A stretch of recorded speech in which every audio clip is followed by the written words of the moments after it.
보물이 되는 지식을 찾아 떠납니다. 펼쳐라 보물지도! 네, 두 분은 요즘 세계가 좀 어떻게 돌아가는지에 대해서 좀 관심이 있으십니까? 관심이 그렇게 많지는 않지만 그래도 어느 정도는 알고 있어요. 지금 코로나 때문에 지금 좀 지났네요. 저는 모르는 걸로. 네, 최근 뉴스는 잘 모르는 것 같아요. 아무것도 모르네요. 모르면 아무것도 가만히 있어야 돼, 저처럼. 우리 인욱 씨는 좀 전 세계가 어떻게 돌아가고 어떤 게 문제가 되고 있고 이런 거 관심 있을 수 있잖아요. 보물지도를 시작하고 난 후에. 없어요. 아쉽게. 근데 그건 있어요. 기름값이 왜 오르지? 근데 갑자기 왜 떨어졌지? 이런 거 있는데 이유를 모르죠. 근데 너무나도 큰 발전인 것 같아요. 그러니까 기름값에 대한 생각이 세계가 어떻게 흘러가는지에 대한 걸로 이어집니까? 그것까지는 안 이어졌어요. 아쉽게도. 오늘 도와주실 수 있어요. 맞습니다. 근데 사실 국제정세라고 하면 너무 어렵잖아요. 굉장히 복잡하기도 하고 좀 즐거운 마음으로 읽기가 어려운 게 또 국제정세 뉴스이기도 합니다. 하지만 오늘 모실 선장님과 함께라면 이 국제정세도 좀 즐겁게 풀어갈 수 있지 않을까 기대가 되는데요. 바로 불러보도록 하겠습니다. 선장님 나와주세요. 우와! 우와! 선장님 이시다 이 오늘의 선장님.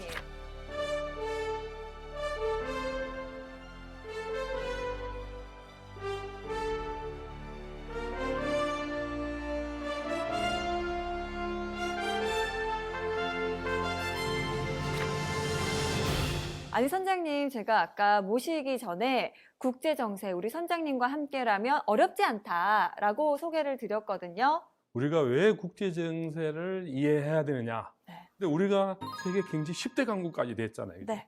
왜 이렇게 우리나라가 발전했을까요? 지금 10손가락 안에 드는 거예요? 그렇죠. 음. 포스코, 포항제철도 만들고. 포항 출신입니다. 네. 그렇지. 그 다음에 고속도로도 만들고, 또 우리가 오늘날 세계적인 반도체도 만들고. 야. 그래서 이제 이거는 국제정세를 알았기 때문에 네. 우리가 이런 신산업을 하면 우리가 세계적으로 경쟁력을 가졌다.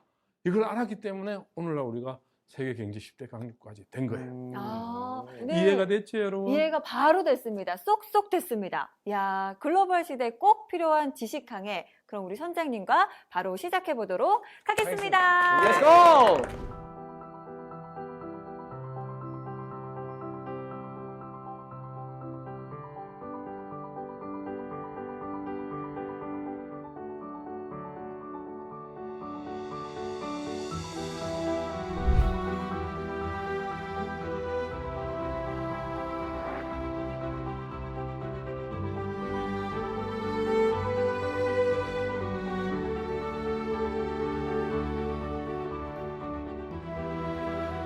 구한말 100년 전, 20년 전과 지금 유사하다고 봅니다. 지금 러시아 푸틴이 우크라이나를 침공했지요, 그죠? 네. 싸우고 우리 있잖아요. 한반도 상공에서는 미중이 막 지금 권투로 싸우고 있어요. 또 지금 팔레스티나 하마스라는 무장단체가 이스라엘을 지금 또 그 전쟁이 붙었어요. 네. 그래서 지금 이런 세계가 다시 불확실성, 불안정, 어디로 갈지 모르는 이러한 시기에 우리는 지금 세상을 어떻게 읽어야 되냐. 이거에 현재 지금 우리나라 생존을 위해서도 굉장히 중요합니다. 그러려면 우리 자세와 모습이 달라져야 됩니다. 자세.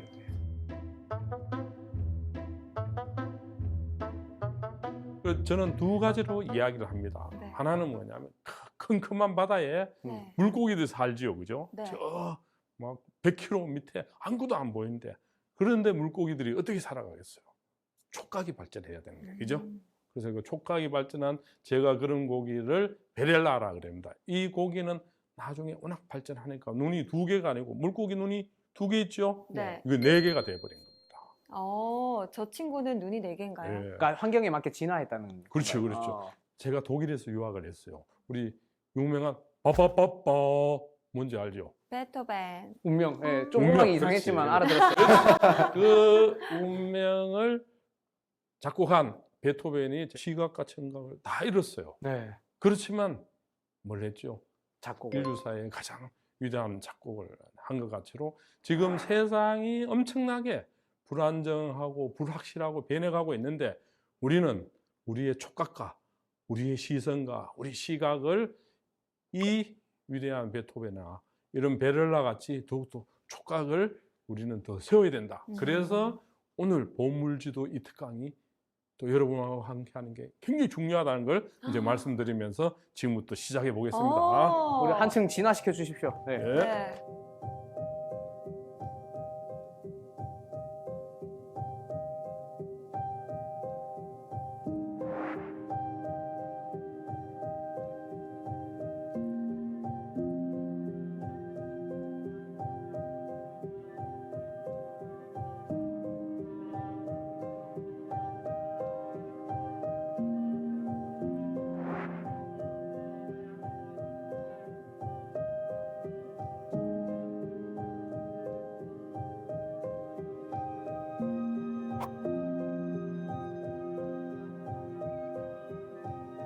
첫째 뭐냐?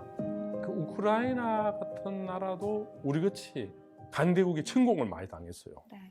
어떻게 침공을 당했느냐? 우크라이나 나라는 폴란드한테도 침공당하고 러시아한테도 침공당하고 여러 이제 헝가리한테도 침공당하고 그랬는데 이제 이 나라가 90년도 소련이 망하면서 이제 독립이 돼서 자기 잘 살아가겠다 그랬는데 국제 국가를 냈어요. 그래서 두 번이나 오렌지 혁명, 우리 4.19 혁명 같은 이런 혁명이 있었어요. 그런데 2014년도에 푸틴이 침공하고 네. 다시 2021년도에 내 침공을 해갖고 굉장히 이제 이 나라는 어려운 나라죠. 왜 그래 침략을 당하게 됐을까? 우리가 이제 한번 보면 우크라이나가 최고의 곡창지대고 네. 또 한편에 보면 러시아와 유럽의 서유럽의 중간 지역에 있어요. 이게 소위 요충지이자 완충지이자 이런 데인데 이 우크라이나가 서방 지역에 나토에 네. 그다음에 EU에 들어가려고 그래요. 푸틴이 생각하기에는 옛날에 내 쫄병이었는데 내 식민지였는데 그래서 여기서 이제 서방이 붙으면 안 된다. 그래서 나토에 이제 가입을 하려고 해? 막 그렇지. 이러면서. 그렇지. 그래서 이제 침공을 해버린 거예요. 이렇게. 네. 침공을 해버렸는데 이미 2013년도에 침공을 했어요. 맞습니다. 그때 미국이나 유럽의 나라들이 눈 감고 그냥 가만히 있는 거야.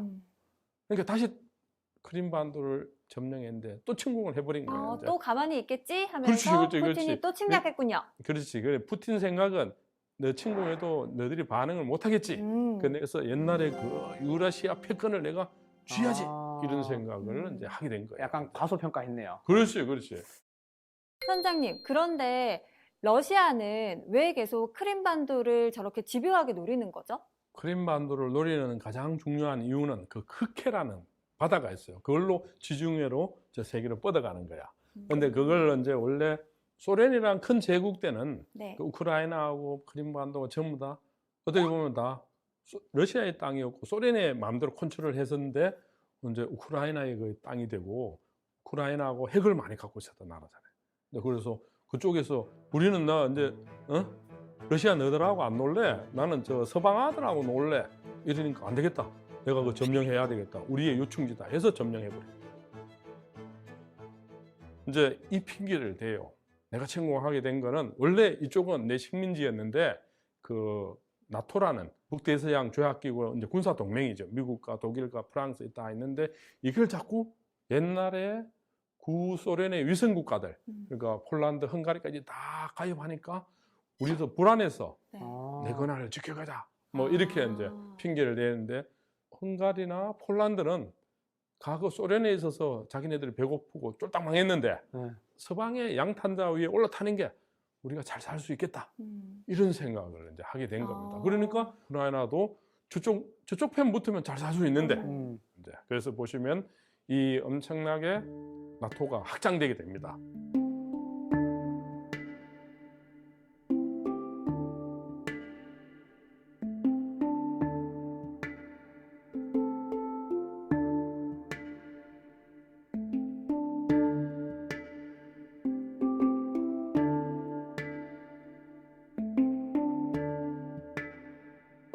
그 다음에 이제 보시면 왜 또 침공을 했을까?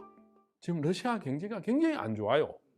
당시 크림반도를 침공했을 때도 그렇고 지금 또 보면 굉장히 안 좋아져요. 그래서 어차피 서방으로부터 제재를 계속 받고 있었고 그러다 보니까 이제 경제적 이유도 이제 푸틴하고 러시아한테는 이제 작용을 한 거죠. 서방이 계속 이제 규제하고 통제하고 또 모든 걸 묶어 놓으니까 여기다가 이제 또 하나는 이제 혹시 미국 첫 흑인 대통령이 누구죠? 오바마입니다. 아, 그거는 아시죠, 그죠? 네. 그 오바마가 원래 유럽 중동이 중요한데 음. 갈수록 이제 아시아가 중요하다 그래서 피봇 투 아시아, 음. 아시아로 무게 중심을 옮겨간 거야. 아, 옮겨가니까 이제 푸틴이 그러면 군사적 공백이 생긴다고 생각하고 이제 침략을 해버린 거야 이제. 근데 실제적으로 아시아가 지금 가장 중요해졌지요, 그죠? 맞습니다. 왜 중요했냐? 중국 때문입니다. 우리가 있기 때문에 중요해진 거야. 맞습니다. 우리나라 때문이죠.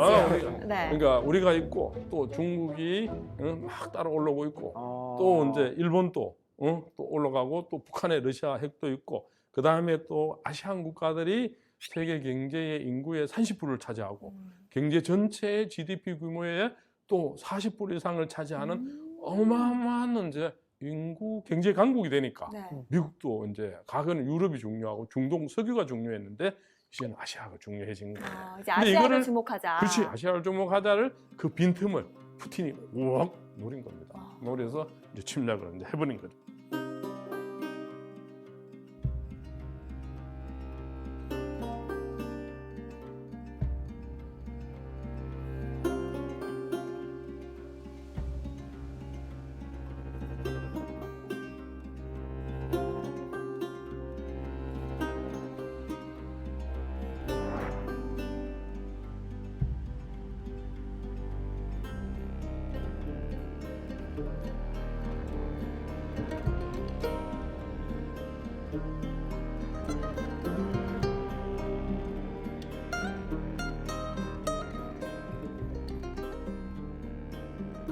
제일 처음에는 러시아가 전 세계 미국 다음으로 군사 강국인데 전쟁 한 15일 만에 끝날이라고 봤어요. 처음에는 우크라이나를 좀 얕봤죠. 그렇죠. 네. 몇 정도가 아니고 미국도 그 젤렌스키 대통령하고 이 사람들 보고 망명호만 받아주겠다 그랬어요. 아예 질 걸 예상을 그렇죠. 하고. 독일은 헬멧 그냥 뭐 1000개만 지원하겠다 그랬어요. 헬멧 있죠, 헬멧. 네. 참나. 그런데 세계 시민들이 살아있는 거예요. 베를린선 100만 명. 네. 전 세계적으로 이제 반전 평화운동을 확 벌린 거예요. 음. 그러니까 갑자기 독일 총리도 미국 대통령도 깜짝 놀란 거죠. 네. 그래서 이제 무기를 돕기 시작하고 막 많이 도와줬죠. 중요한 거는 우크라이나 국민 절대 다수가 다시는 우리가 우리 손으로 푸틴하고 러시아하고 싸워서 이기겠다. 국민 전체가 똘똘 뭉치니까 어. 미국하고 베트남하고 붙어서 어디 이겼죠? 베트남이요. 최강국이라도 이기는 게 아니고 그렇네. 똘똘 뭉치면 이긴다는 거를 우리는 뼈저리게 느끼게 되고 그래서 우크라이나도 그래 뭐 저 러시아 1억 한 5천 정도 돼요. 우리 한 3천만 해도 붙어도 이길 수 있다. 이 마음을 이제 먹게 돼서 전쟁을 지금 쫙 하고 있는데 지금은 이제 교착 상태예요. 그럼 어떻게 보면 좀 푸틴 불쌍하네. 그만 침략도 못하고 빼기도 애매하고. 아니 괜히 애매한 했다 싶 상황이야. 아마 후회하고 있을 수도 있어요 지금. 그래서 앞으로 이제 어떻게 이제 그 전망을 하느냐. 러시아가 어느 정도 공격에 처했지만 중국이라든지 이란이라든지 특히 인도까지 이제 뭐 석유라든지 이런 걸 사주면서 드디어 누가 그 참여했죠? 북한이 그죠? 네. 만나갖고 푸틴하고 김정은하고 만나서 서로 바꿔치기 하자고 그죠? 맞습니다. 이쪽에는 재래식 무기 주고 저는 위성 같은 그런 어. 거에서 이게 좀 더 장기적으로 가지 않겠나 이렇게 보고 있는 겁니다. 어. 그럼 둘 다 그래서- 양쪽 다 서로 도와주는 구석이 좀씩 있네요. 그렇죠, 그렇죠. 네. 서로 이제 상부상조하는 거죠. 북한은 석유도 필요하고 쌀도 필요하고 또 뭐 가스도 필요하고 또 인공위성 같은 이제 러시아 갖고 있는 최첨단 기술 대신에 이제 재래식 무기로 전쟁해야 따끔따끔 되니까 좀 주세요. 그러니까 네. 그렇지. 그거는 막 100만 개 이상 북한이 워낙 갖고 있으니까 음. 이제 하고 있는 겁니다. 오히려 예전으로 회귀하는 것 같아요. 그렇지, 이제 그렇지. 북한, 그렇네. 중국, 러시아는 그렇지, 또 그렇지. 한편이 더 공고하게 되고 그렇지, 그렇지. 그래서 좀 사실 우리나라에서 일어나는 건 아니지만 보면서 야 이러다가는 3차 세계대전 일어나는 거 아닌가 이런 생각도 좀 들더라고요. 그렇죠. 그 러시아 우크라이나 전쟁이 세계적으로 어떤 파급 효과를 줄 거냐. 음. 특히 이제 우리한테는 네. 만약에 푸틴이 이기게 되면 네. 이제 시진핑도 어떤 생각을 하겠어요. 또 대만 쪽 때려갖고 우리도 이길 수 있다 이 생각하게 되고 만약에 우크라이나 이긴다 네. 그러면은 이제 대만도 아니 뭐 지금 뭐 푸틴이나 시진핑이나 별 거 없네 우리도 붙어서 이길 수 있다. 그래서 이제 우리는 어쨌든 동아시아에서 분쟁이나 전쟁이 안 일어나야 돼요. 그죠? 네. 일어나면 우리가 굉장히 우리도 휘말릴 수 있으면 안 되니까. 우리는 수출로, 수입으로 먹고 사는 나라인데 이 많은 배들이 이 동아시아의 수없는 바다로 가요. 거기서 이제 전쟁이 일어났다. 그럼 우리가 수출도 못하고 수입도 못하게 되면 우리 경제가 나빠지기 때문에 어쨌든 우리는 이 동아시아에서 전쟁이 안 일어나야 된다.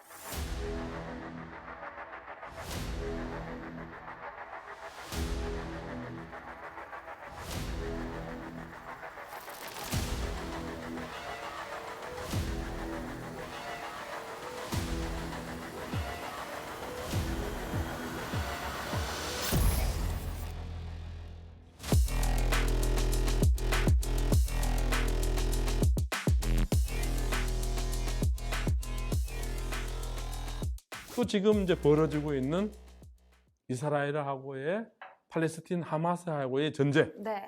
우리한테 시사점을 주고 있어요. 음. 왜 전쟁이 일어났는지 여러분 혹시 아세요? 잘 모릅니다. 모르죠. 사실 잔인하게 했다는 뉴스는 봤는데 네. 왜 그런지는 아직 잘 모르겠어요. 어. 네. 나라도 사람같이 심리를 알아야 돼요. 나라 심리. 어. 이스라엘하고 지금 중동의 맹주가 누구냐? 사우디아라비아야.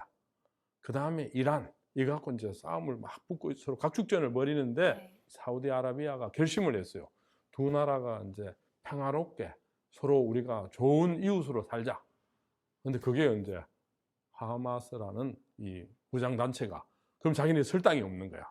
근데 왜 가자지구에서 그러는 거예요? 그 가자 지구에 하마스 무장 단체 본거지가 거기 있어요. 아. 자기 거기 살고 땅이니까 있고. 자기 땅이다 이거는. 그렇죠, 아. 그렇죠. 그 땅굴을 900km나 팠다는 거 아니에요, 그죠? 그게 팔레스틴 다수가 거기 살아. 네. 거기가 이제 본거지고. 네. 그런데 거기 민간인들하고 섞어 살다 보니까 또 병원은 밑에 또 살다 보니까 이게 폭격하기나 군사 작전을 펴기 쉽지 않죠.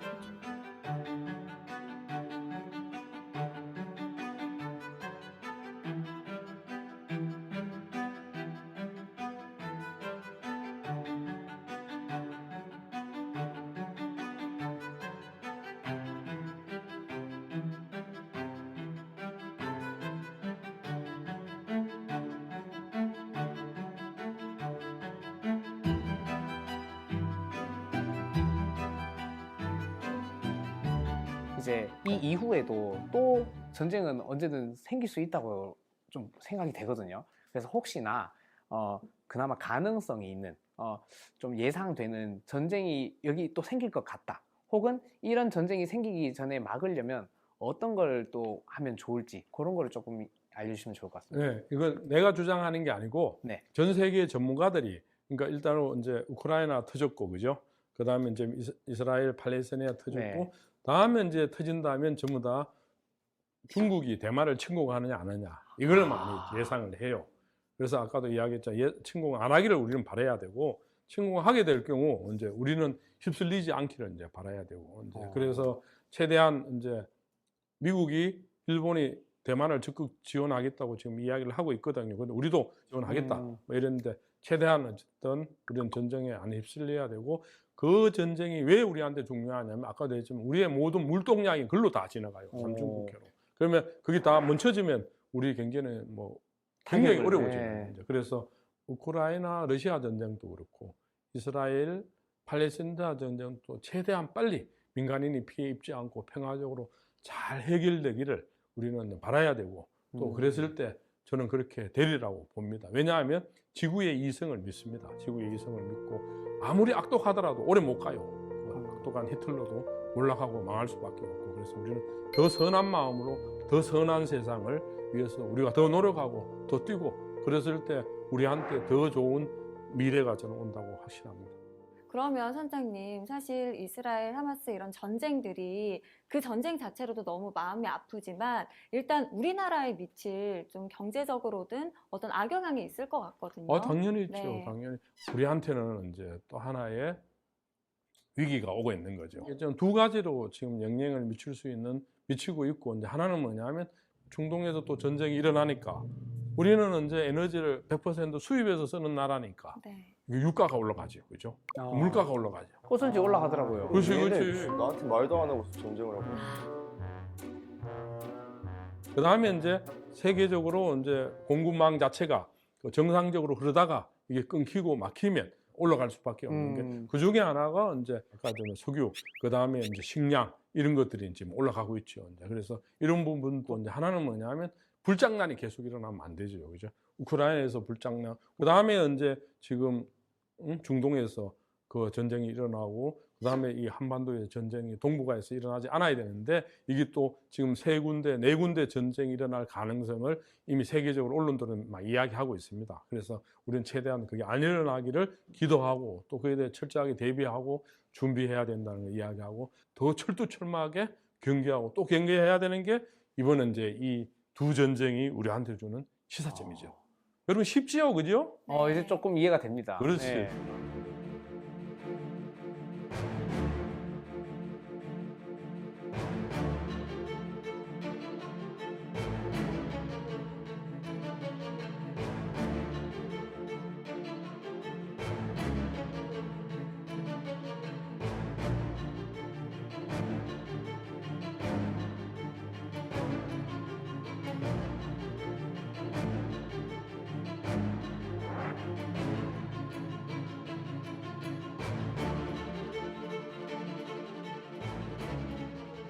이제부터 이제 중요해요. 이거는 이제 소위 말하면 이제 전초전이고 지금부터 본 게임이 시작되는데 이제 우리하고 직접적인 관계되는 이게 뭐냐?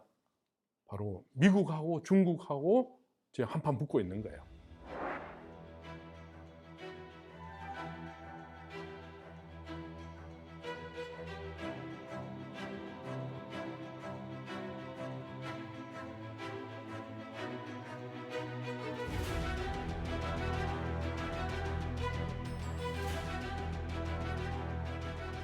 첫째는 뭐냐? 이념의 패권. 전에는 미국하고 소련하고 붙었는데 지금 중국하고 미국하고 붙고 있는 거예요. 또 하나는 이제 중요한 게 뭐냐? 무역 공급망에 전 세계에 우리가 수입으로 먹고 산다 그랬죠, 그죠? 공급망을 이제 우리나라가 패권을 지느냐. 그 다음에 중요한 게 이제 기술이에요, 기술. 기술은 이제 반도체 기술, 백신 기술, 뭐 인공지능 기술, 막 이런 갖고 또 막 붙고 있고, 그 다음에 중요한 게 수많은 사람들의 일자리를 만드는 산업, 그죠? 산업. 공장, 뭐 이런 것들이 두 나라가 4개 분야에서 막 붙고 있는 겁니다.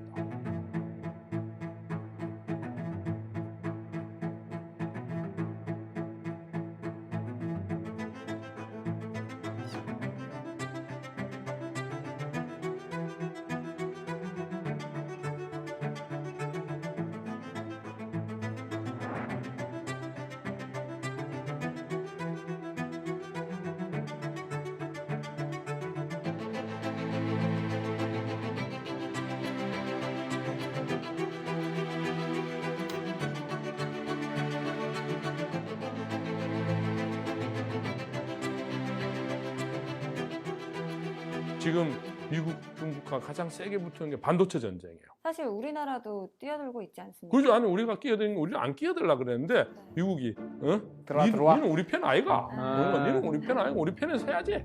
뭐 그리고 중국은 너가 우리 편에 저 쓰지 말아라. 우리한테 물건 팔아 먹어야 될 거 아이가?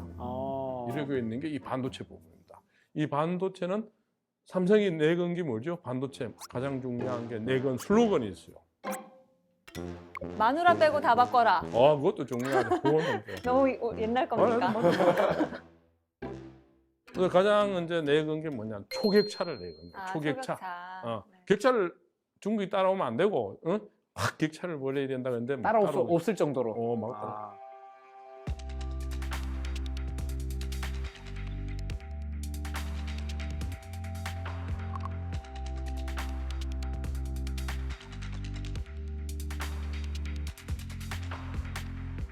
여러분 알죠? 1차 산업혁명은 뭐죠? 1차 산업혁명 가장 중요한 게 전기기관차요. 그렇지. 그러니까 2차 산업혁명은 이제는 전기. 그렇지. 야, 똑바로 에디슨의 전기. 3차 산업혁명은 인터넷. 정보. 그렇지. 인터넷 영어로. 인터넷이라고 인터넷. 인터넷. 그다음에 이제 4차 산업혁명은 AI입니다. 그렇지. 그래서 이제 우리 이런 좀 배운 거 있다, 엄청난 변화 속에서 2차 산업혁명 때는 그때는 에너지가 가장 중요한 거야. 네. 그러다 보니까 전기를 만들 수 있는 석유, 석탄, 철강 회사들이 세계에 가장 중요했어요. 그 다음에 50년 전에 세계에서 가장 큰 기업들은 어떤 기업들이었냐면 기술 회사들이에요. 기술. 근데 지금은 전 세계 가장 큰 회사가 어떤 회사들이에요? 저 그 사과 제일 크게 보이는데. 그래, 그죠. 사과, 핸드폰.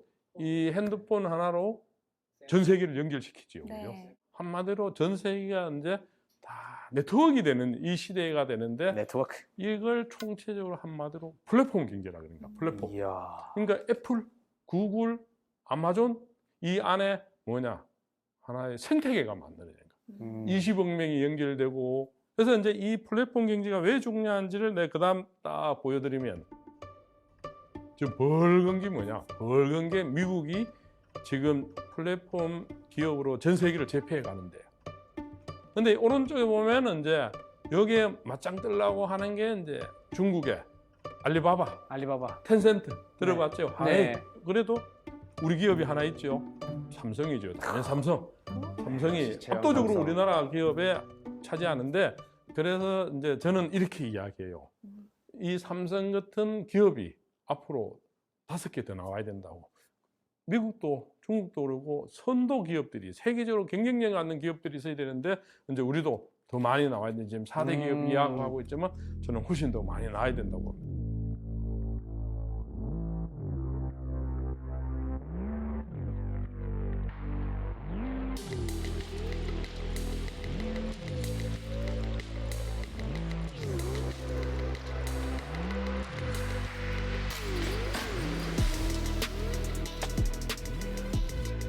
미국, 중국 간에 막 경제적으로 중국이 따라오고 있어요. 뭐 2030년, 40년 되면 중국 경제가 미국을 뛰어넘으리라는 전망도 하지만 네. 다시 새로운 전망이 중국이 가다가 꼬꾸라지다. 어. 왜 꼬꾸라지느냐? 시진핑 독재와 네. 창의적인 생각을 다 막아요. 음. 그다음에 부동산 법을 막 해서 이제 중국 경제가 어려워지고 있죠. 그래서 그다음에 보시면 이제 한 8개 분야에 쭉 보면 중국하고 미국하고 큰 차이가 나요. 어떤 차이가 나느냐? 그 중국이 GDP는 따라 올라와도 미국은 한 6만 불 잘 사는 거야. 근데 중국은 우리보다 못 살지요, 그죠? 네. 군사력도 엄청 차이가 나고 대신에 이제 중국은 뭐가 따라 올라오고 있냐? 국가 전략으로 R&D에 엄청 투자를 하는 겁니다. 그래서 지금 막 반도체 이런 게 이제 우리를 따라오고 있는 거죠. 그래서 우리가 조심해야 된다는 걸 이야기하는 거고.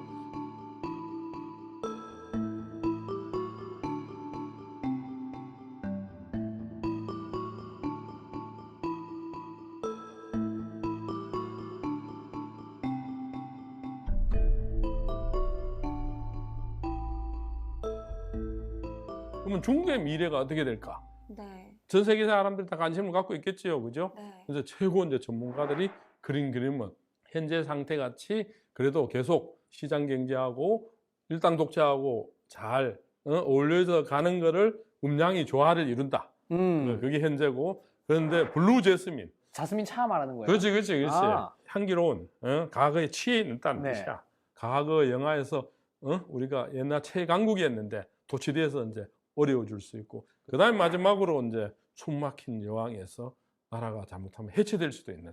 근데 이제 중국 사람들은 이 부분에 대해서 굉장히 예민해하고 있죠. 근데 절대 이게 동의 이제 안 할 것 전 같은데요. 세계적으로 전문가들이 중국 전문가들이 보는 미래 전망입니다.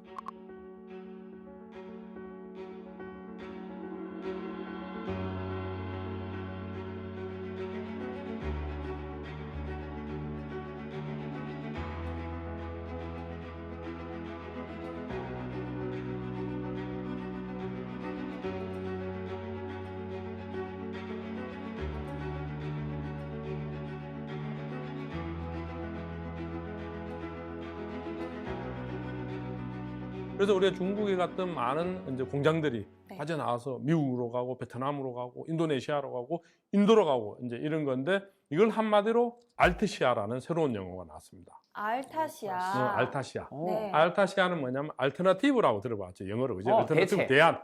얼터너티브 대안하고 아시아는 아시아 이걸 합성을 시킨 거야. 앞서가는 기술은 대한민국과 일본 같은 나라가 있고 인구로는 인도가 있고 또 임금 같은 거는 베트남 같은 나라가 중국보다 더 싸니까 네. 중국에서 다 빠져나와서 그냥 이런 나라들하고 우리가 같이 하자. 아시아가 대안이 될 수 있다. 그렇지, 그렇지, 아, 그렇지. 어. 그래서 중국 대신에 그 인구나 기술이나 노동력이나 뭐 이런 것이 이런 새로운 용어가 이제 만들어진 겁니다.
그러면은 이제 우리가 주역이죠. 우리 중심으로 가면 여기 뭐죠? 한반도 지도 지역이죠. 네. 한반도 지도에 보면 우리 위에 북한이 있고 러시아가 있고 중국이 있고 일본이 있고 미국이 있다면 이제 6개 나라들의 대한민국과 미국과 일본 이게 자유민주주의 국가고 네. 이제 북한과 이제 예? 중국과 러시아. 러시아는 독재 국가들 그죠? 음. 네, 이런 국가들이 근데 보면은 이제 중국이 예? 인구는 압도적으로 맞지만 경제는 미국이 가장 세고 일본이 세고 이제 우리가 세고 저쪽 군사력이 세고 이제 이렇게 해서 우리 이 한반도를 둘러싼 이 소위 최강국들이 어떻게 보면 굉장히 긴장하고 또 우리로 봐서는 또 긴장해야 되는 그래서 보면 이제 이런 나라들도 아무리 최강국이라도 문제들을 다 갖고 있어요. 네. 미국이 어떤 문제를 갖고 있어? 과거 같던 그야말로 팩스 아메리카나 전성기가 아니고 지금 이제 쇠락기라고 보는 거죠. 그런데 이제 강대국이 쇠락기로 가면 그 도전자가 나타나는데 그 중국이라고 보고 투키디데스의 이제 합니다. 혁명이라 그랬는데 이게 이제 어떤 현상을 벌어지냐면 잘못하면 전쟁이 지금 보지만 됩니다. 전쟁들이 막 오. 뻥 터지게 되는 겁니다. 그래서 지금 전쟁들이 벌어지고 있는 거죠. 두 세력이 팽팽하거나 아니면 하나가 압도적으로 맞아요. 딱 세계 질서를 쥐고 있으면 괜찮은데 이게 흔들리니까. 그다음에 이제 중국은 또 이제 막 중국을 오늘날 이렇게 발전시킨 사람이 등소평, 등짜오평. 네. 근데 이 사람이 이제 그 중국 개혁 개방해서 여기까지 왔는데 그때만 해도 이제 도강양해라 그래. 아직도 우리가 그야말로 웅크리고 있어야지 우리가 발톱을 드러내서는 안 된다. 그런데 시진핑이가 권력을 딱 잡으면서 발톱을 확 드러내서 대국 굴기. 우리도 미국 너가 맞붙어서 네. 이길 수 있다. 대국 굴기. 그러니까 미국 좋다 그러면 한 맞붙어 보자. 이래서 지금 맞붙고 있는 겁니다. 그다음에 이때 이제 일본은 어떤 전략을 펴냐? 일본은 우리도 미들 파워다. 독일, 영국, 프랑스, 일본 같은 미들 파워로서 우리 역할을 하겠다. 그리고 있고 이제 푸틴은 우리도 유라시아 패권을 한때 짜르도 세계를 제패했고 소련도 제패를 했고 이랬는데 그래서 지금 미중 일러가 우리를 둘러싸고 있는 나라들이 미국은 세계 패권을 계속 쥐고 가려고 그러고 중국은 아시아 패권부터 먼저 지려고 그래요. 일본은 제끼고. 그래서 남중국 해안에 미국 항공모함 오지 말아라. 막 엄마 그러고 막 있는 거고 아까도 이제 러시아는 푸틴은 유라시아 그죠. 우즈베키스탄을 포함한 우크라이나 내나오바랬는데 왜더라? 뭐 하여튼 이런 식인 거야. 그 다음에 알다시피 일본은 미들 파워로서 우리가 이제 또 나름대로 역할을 하겠다. 여기서 이제 우리는 단디 보고 제대로 보고 우리한테 어떤 위기가 닥쳐오고 기회가 오는지를 봐야 되고.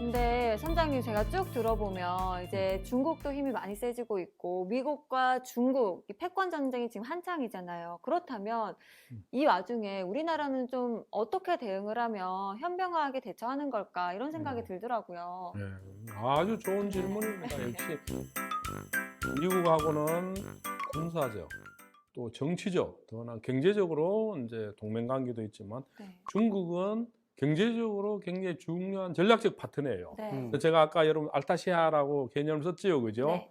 그 중국에 대한 대안적 아시아가 있다시피 그럼 중국 경제로부터 우리는 점점 의존도를 줄여들어가야 되고 또 중국도 우리 중국으로부터 우리가 소부장을 많이 수출을 해요. 네. 그럼 또 중국이 스스로 아까 내가 반도체 기술을 개발하고 우리로부터 점점 수입을 줄여가는 상황이에요. 네. 이런 상황에서 우리는 중국으로부터의 수입과 수출의 의존도를 줄여가는 전략이 첫째적으로 필요하고 아, 그러면은 좀 다변화할 필요가 있겠네요. 그렇죠, 그렇죠. 절대적으로 한국과에 의존하기보다는 좀 다변화할 필요가 있다. 이렇게 이해하면 될까요? 그럼요. 그래 어. 다변화 플러스 네. 더 중요한 거는 이제 우리는 모든 제품을 만들 수가 없고 선택과 집중이 중요한 거예요. 네. 그러면 이제 우리 전략으로서는 이제 디지털이라든지 반도체라든지 전기 자동차라든지 막 이런 것들이 쭉 이제 굉장히 중요해질 때 우리는 예를 들어서 반도체에 초격차를 더 내야 되고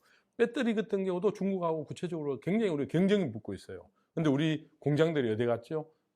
LG 배터리하고 삼성 아이온하고 전부 다 미국으로 갑니다. 네. 왜냐하면 전 시장이 미국과 중국이 전 세계 가장 크기 때문에 다시 중국 안방이 아니라 우리가 미국을 안방으로 본 거예요. 그래서 우리가 황은시가 얘기한 이제 우리 나라를 다변화시켜야 되죠, 그죠? 그 다음에 아시아도 인도네시아도 가고 심지어 이제 동구권도 가고 자동차도 이렇게 이제 한편에서는 중국으로부터의 의존도를 줄이면서 네. 한편에서 우리의 전략 산업이 무엇인가 여기에 대해서 더욱더 선택과 집중을 하고 또 어느 나라들하고 이런 걸 해야 될 것인가 이게 이제 전략이 이제 굉장히 중요합니다. 근데 이거를 끊는 거를 중국이 눈치채면 되게 기분 나빠할 수도 있잖아요. 중국이 지금 그래서 다 알아요. 눈치를 잘 보면서 해야 돼요. 저는 중국이 다 알아요. 알고 있어요. 서로 알지만 네. 이제 세상의 역사의 흐름은 인정할 수밖에 없는 거죠. 어, 뭐 예를 들어서 우리가 이제 중국하고 사드 배치라는 네. 미국이 사드를 배치를 했는데 우리 그야말로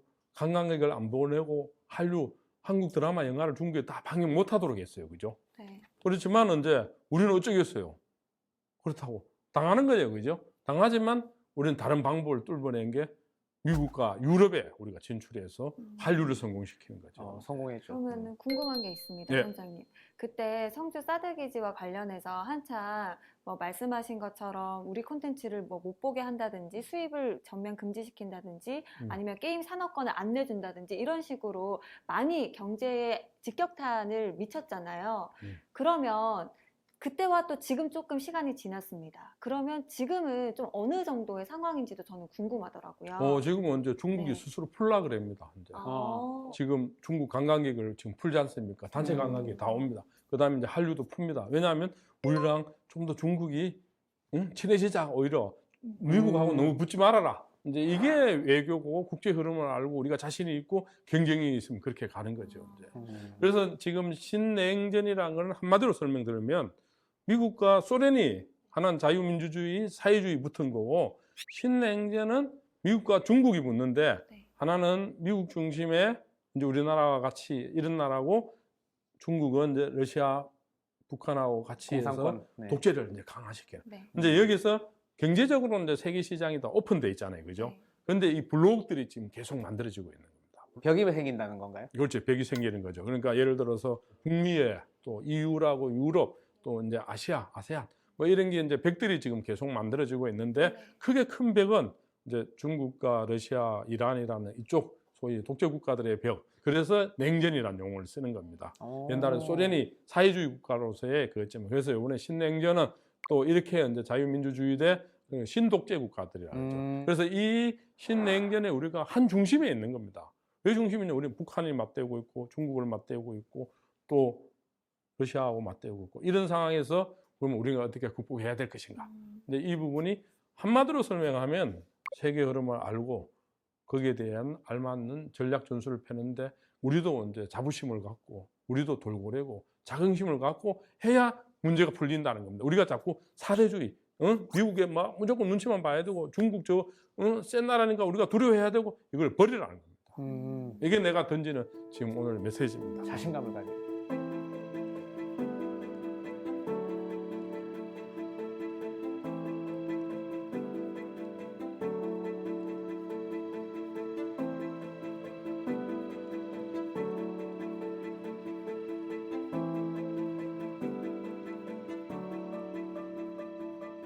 사실 우리나라는 강대국 속에 둘러싸여서 균형 감각을 잘 잡아야 하는 그런 나라라고도 볼 수 있잖아요.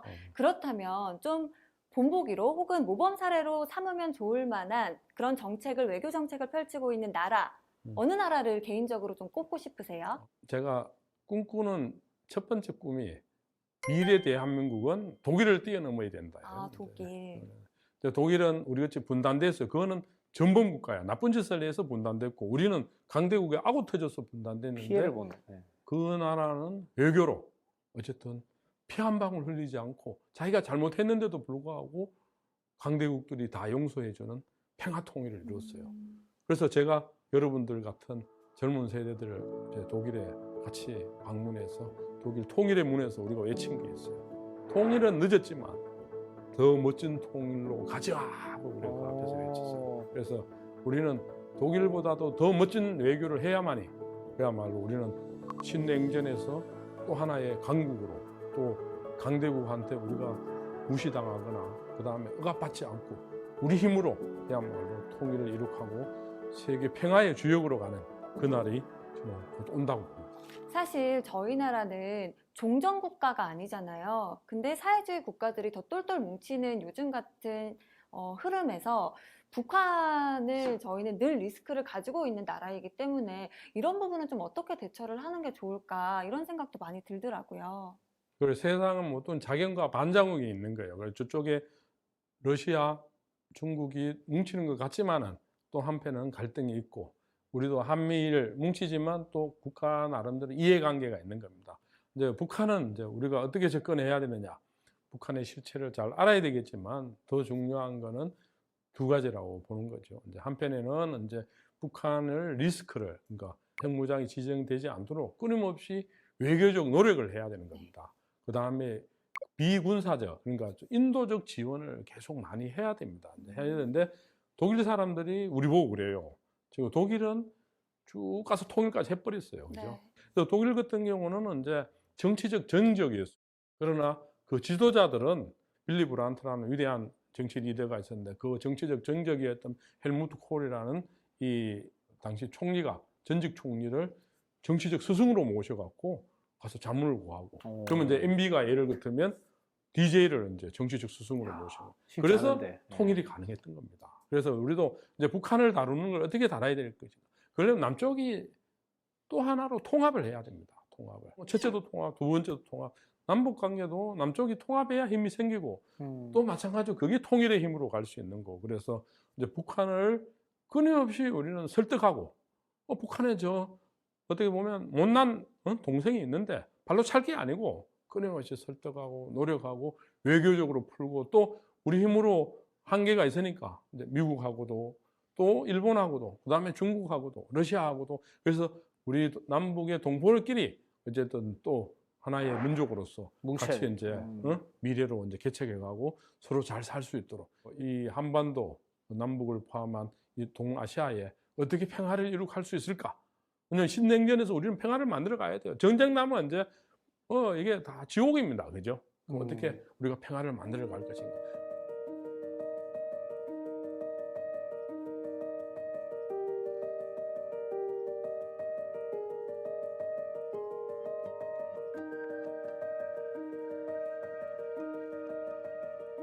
유럽의 오늘날 EU라고 여러분 들어봤었죠. EU. 노벨 평화상. 그렇죠. 유럽이라는 나라를 27개 나라를 하나의 경제 공동체로 만들어줘. 여러분 유럽은 가봤죠? 국경이 없어요. 그죠? 여러분 생각해 보십시오.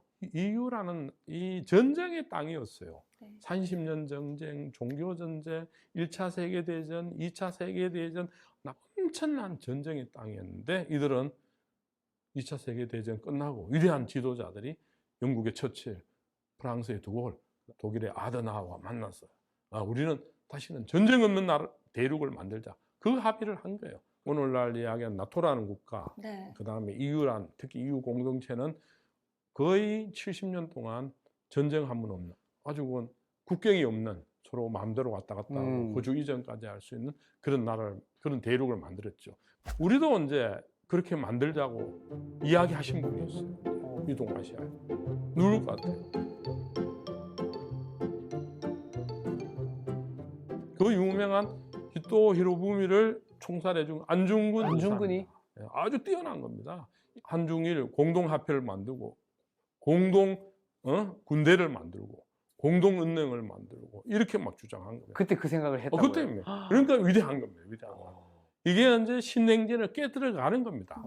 그냥 자꾸 강대국의 군사력만 따라가는 게 아니고. 그래서 이제 우리 동북아 경제 공동체를 만들어야 되는데 이게 우리가 이제 일본하고 우리가 중국하고 우리하고 러시아하고 전쟁이 없고 누가 누구를 죽이지 않고 누구를 침략하지 않는 그런 이 동북아를 우리가 어떻게 만들 것인가를 우리가 더 자신 있게 이야기를 해야 됩니다. 그게 내가 말하는 신냉전을 깨뜨리는 겁니다.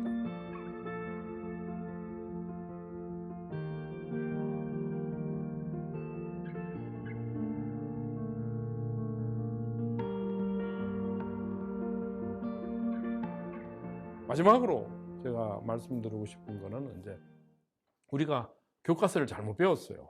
어떻게 잘못 배웠느냐? 우리는 맨날 반도라 그러죠. 반도, 그죠? 네. 반도라는 나라는 어떤 나라라고 배웠죠? 삼면이 바다고. 바다고. 튀어나와 있는. 예. 그 다음에 강대국한테 맨날 침략당한다고 받았죠, 그죠? 네. 소위 반도기 때문에 소위 호두까기에 끼어서 맨날 당하는 나라라고 배웠는데 원래 반도라는 나라는 그런 나라가 아니에요. 역사가. 지난 2500년 동안 반도라는 나라는 길의 땅이라는 뜻입니다. 길의 땅. 그래서 반도에서 신문명이 꼽혔어요. 첫 신문명이 어디냐? 바로 에게반도라고 해서 알다시피 그리스, 터키, 그 그리스에서 오늘날 이제 시작된 거죠. 그게 뭐냐? 철학이죠, 그죠? 신화에서부터 철학에서 오늘날의 소위 철학을 뼈대를 다 잡아버린 거예요. 그 다음에 이제 그보다 더 위대한 이제 새로운 또 문명의 나라가 나와요. 그게 이제 로마입니다. 그게 로마가 이베리아 반도입니다. 우리 한반도하고 똑같아요, 그게. 보시면 다 반도네요. 조그만 그 반도에서 다시 세계를 천년을 제패하는. 그 다음에 네덜란드 반도라는 이 반도에서 오늘날 자본주의가 시작된 겁니다. 동인도 회사, 소위 동인도 회사. 이런 게 회사들이 만들어지고 해서 최강국이 되고. 근데 이제는 이제 전 세계에서 반도가 어디냐? 이 한반도가 있어요, 그죠? 우리가 이제 신문명과 새로운 리더십과 새로운 삶의 스타일을 만들어 가야죠. 제가 꿈꾸는 마지막 꿈입니다. 마지막 꿈인데 반도에 태어난 것을 자부심을 가져야 되고 우리는 강대국의 새우가 아니고 강대국에 의해서 대륙과 해양의 틈에 끼어 있는 게 아니고 비의 땅이라는 걸 내가 말씀을 드리는 거고 이걸 통해서 우리가 세계로 뻗어가야 된다는 걸 이야기 드리고 우리가 강대국의 졸이 아니고 체스의 졸이 아니고 우리도 헤엄치고 대양에서 큰 바다에서 세계에서 우리 어깨를 펴고 나가는 그게 제가 날쌘 돌고래라는 걸 마지막으로 말씀드립니다. 약간 이렇게 했던 돌고래. 미래를 우리 같이 갑시다.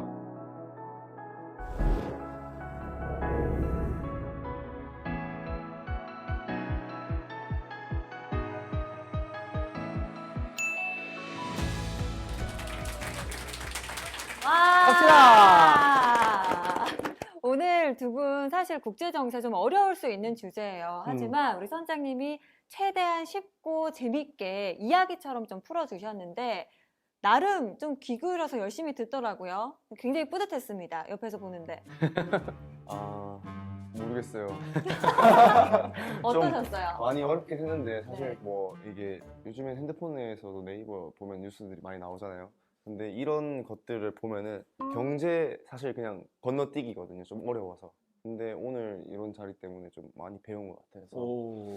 이제는 뉴스에 뭐 이스라엘, 뭐 팔레스타인, 우크라이나 이런 전쟁 단어들이 나오는 뉴스가 나와도 예전과 달리 좀 귀를 기울일 것 같죠, 앞으로는? 좀 볼 것 같아요. 왜냐면 지금 기름값 원인을 찾았잖아요.